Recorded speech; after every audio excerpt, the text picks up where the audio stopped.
The East Tennessee State University football season wouldn't be complete without Bucky the Buccaneer. Bucky has been the face of ETSU for decades, but how did a seafaring buccaneer become a mascot in the mountains? ETSU's Archives of Appalachia director Jeremy Smith said there's a legend wrapped up in the truth. A legend says Bucky's origins trace back to a French buccaneer named Jean-Paul Le Buc, who scouted the region for a place to hide his treasure. He hid it in an underground river named Pirates Creek. That is probably not true. There's no historical evidence that anyone named Jean-Paul Le Buc ever existed as a pirate or a buccaneer.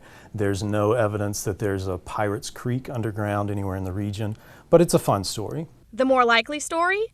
That students at ETSU's normal school had a mascot naming contest in the mid-1930s, where the Buccaneer emerged as the winner. While former athletic coach Gene McMurray is credited with giving the school the Buccaneer name, it wasn't the first school in the region to claim the Buccaneer name. A student by the name of Clyde Wayman, who was on the football team, he was here from 1934 to 1938.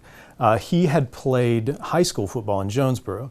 One of the teams that he played was Big Stone Gap High, that no longer exists, but their nickname was the Buccaneers in the 1920s, 1930s.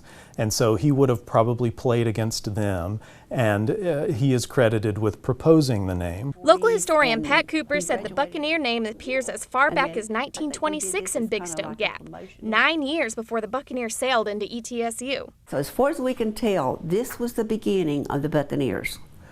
It could have been a little before that, but the first time it was mentioned was in 1926. Although there isn't a solid connection between the two schools, the Big Stone Gap Buccaneer memorabilia looks a little familiar in its blue and gold flair. And we were blue and gold, the same colors as East Tennessee State, which, you know, I always wondered why we were called Buccaneers, because I thought we are not near the water. That's where the trail of the Appalachian Buccaneer goes cold. But Smith said it probably boils down to the imagination of students at the time. I would imagine most students here in the 1930s had never seen the ocean. It wasn't exactly close at the time, and so they thought of something exotic, something somewhat dangerous, and something that would intimidate their opponents when they took the athletic field. Bucky hasn't been the only face at ETSU's athletics throughout the decades.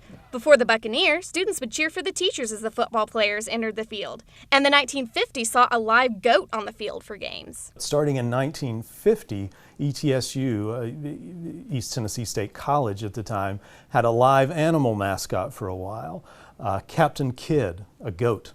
The students would kind of affectionately call him Billy the Goat. But he was Captain Kidd. Captain Kidd retired in the 1960s, around the time Bucky got his name.